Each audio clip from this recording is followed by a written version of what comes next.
A fronte di questi rincari bisogna innanzitutto mettere in atto azioni già da subito e da subito si può soltanto spegnere. Spegnere, o meglio rivedere l'illuminazione pubblica per tagliare le spese lievitate come mai prima d'ora a causa dei rincari di luce e gas.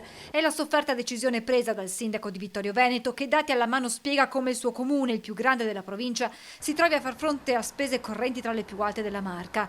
Con 7.000 punti luce, 370 km di strade che richiedono manutenzione, 11.000 chiusini da tenere puliti, 110 cassette elettriche, ogni variazione dei costi ha un forte impatto sulle casse comunali, spiega Miatto.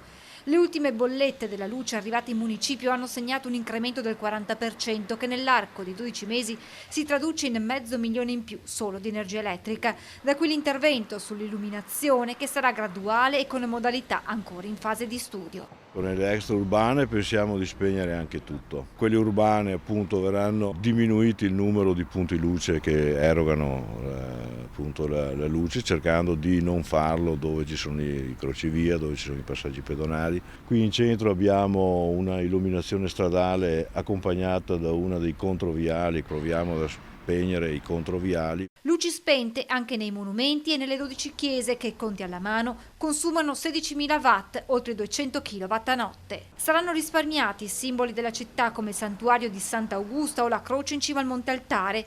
Questi saranno gli interventi nell'immediato. A lungo termine l'amministrazione intende riconvertire i punti luce a LED, mentre Miatto non esclude che sarà necessario intervenire anche nel capitolo riscaldamento, ottimizzando i costi con un rinnovo del parco caldaie.